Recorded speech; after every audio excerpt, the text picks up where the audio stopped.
Hi friends, in this video we will discuss about uniform circular motion or magnitude of centripetal force. So uniform circular मोशनला define करण्याच्या अगोदर काही plus point information आपल्या textbook मध्ये दिलेली आहे, ते मुद्दे आपण समजून घेऊ. First point is the centre of mass of an object is the point inside और outside the object at which the total mass of the object can be assumed to be concentrated. आता centre of मास कोणत्याही ऑब्जेक्टचा हा एक असा point आहे, तो either ऑब्जेक्टच्या inside असेल किंवा आउटसाइड असेल, मात्र तो एक असा पॉइंट आहे की ज्या पॉइंटला आपण असं ॲझ्युम करतो की त्या ऑब्जेक्टचं संपूर्ण मास, त्याचं वस्तुमान हे ज्या पॉइंटला कॉन्सन्ट्रेट झालेलं आहे, एकवटलेलं आहे, त्या पॉइंटला आपण सेंटर ऑफ मास म्हणतो. Centre of mass of a spherical object having uniform density is at its geometrical center.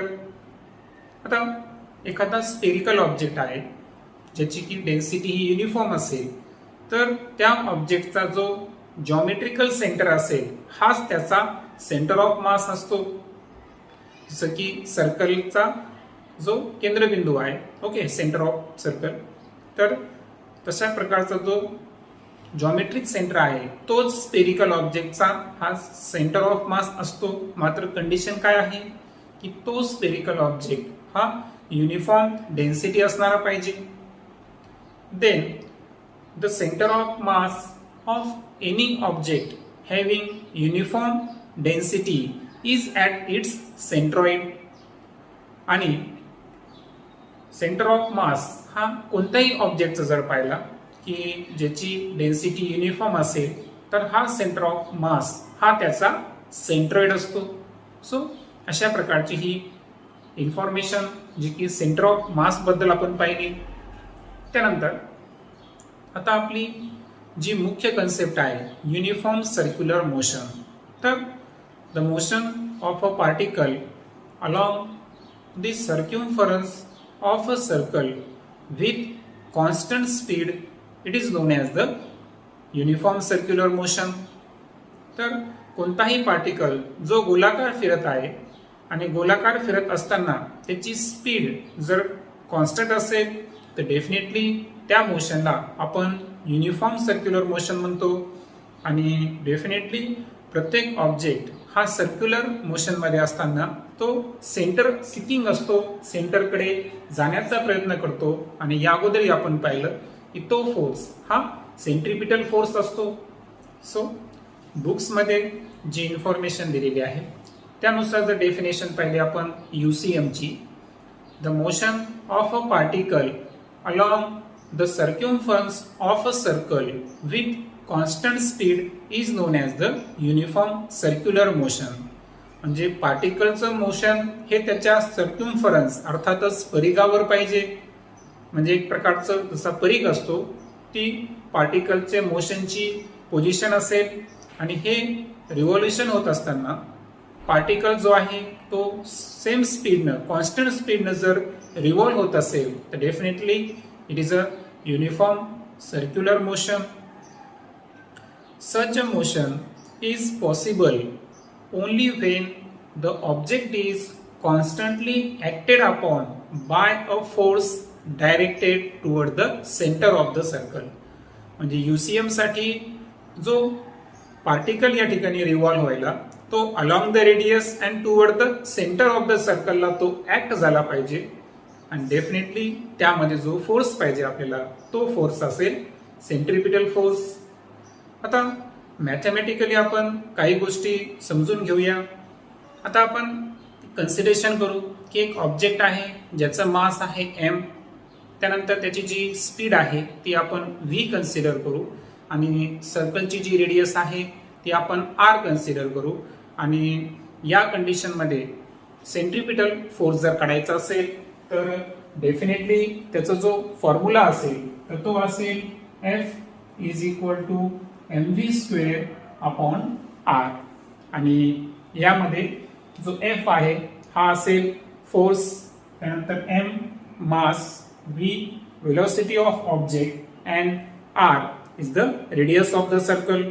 So as we know की जो स्पीडचा फॉर्म्युला आहे तो आहे circumference upon time.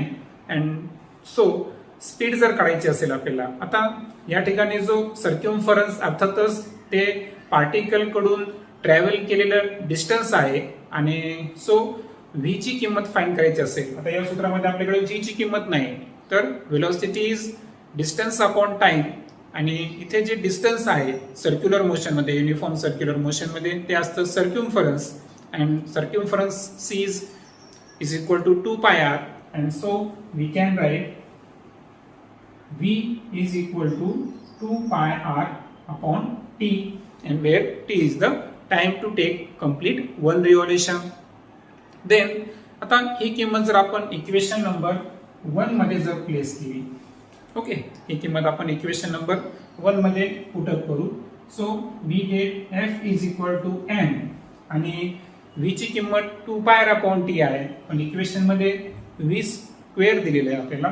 So 2 pi r upon t याचा whole square and divided by r, हे equation आपल्याला obtain होईल. देन आता आपण जर ब्रॅकेटचा जर स्क्वेअर केला, so we gate m 4 pi square r square, आणि हा जो t आहे हा आपण थेट डिनोमिनेटर मध्ये घेऊ शकतो, कारण अंशातला छेद हा छेदात घेता येतो. So definitely it is a T square into R. आणि इक्वेशन मध्ये जर पाहिलं आपण तर आर स्क्वेअर आणि आर आहेत, तर हा आर स्क्वेअर आपण कॅन्सल करू आणि हा एक आर, ओके, म्हणजे एकच आर न्यूमरेटर मध्ये राहील.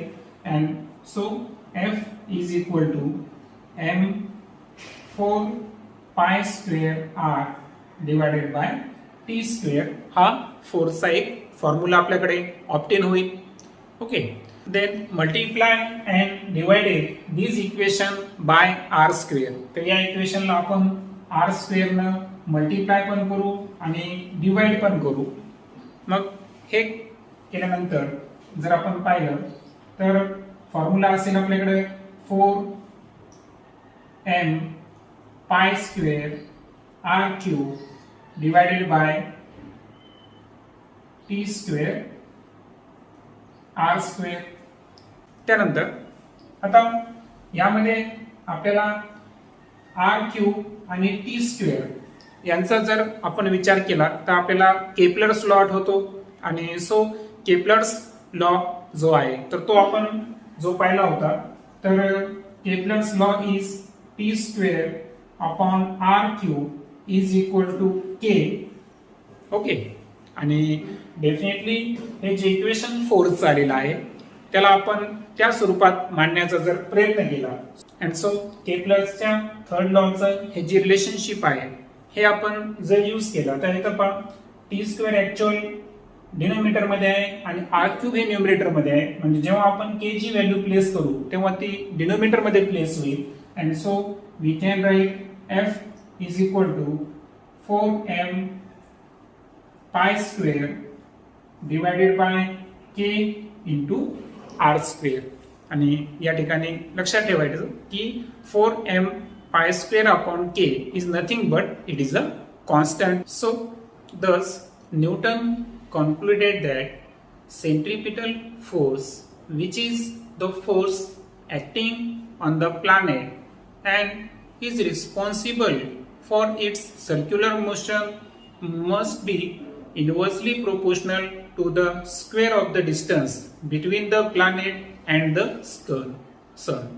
So inverse square law of motion हा जो पार्ट आहे न्यूटन्स लॉ ऑफ ग्रॅव्हिटेशनचा, तर आता आपण जे कॅल्क्युलेशन्स पाहिले तर यावरून लक्षात येईल आपल्या की जो न्यूटनचं कॉन्क्लुजन होतं ते असं होतं की सेंट्रिपिटल फोर्स जो आहे हा अशा प्रकारचा फोर्स ऍक्ट करतो प्लॅनेटवर, आणि हाच फोर्स रिस्पॉन्सिबल आहे प्लॅनेटच्या सर्क्युलर मोशन, जे की planet around the sun revolve होत असतात. आणि डेफिनेटली हा फोर्स जो आहे हा इन्व्हर्सली प्रोपोर्शनल आहे त्याच्या square of the distance between the planet and the sun. then gravitational force is much weaker than other force in the nature, but it controls the universe and decide its future. आता force जर पाहिला आपण तर nuclear force जो आहे, strong nuclear force हा strongest force आहे universe मधला, आणि ग्रॅव्हिटेशनल फोर्स जर पाहिला तर हा विकेस्ट फोर्स आहे. मात्र याची जी रेंज आहे ती इन्फायनाइट आहे, आणि म्हणून हा फोर्स जरी वीकर असेल मात्र जे नेचर मधले अदर फोर्सेस आहे यांच्यापेक्षा हा फोर्स इम्पॉर्टंट का आहे, कारण युनिव्हर्स आणि त्यांचं फ्युचर हे डिसाइड करणारा फोर्स हा ग्रॅव्हिटेशनल फोर्स आहे. And this is possible because of huge masses of planets, stars and other constituent of the universe.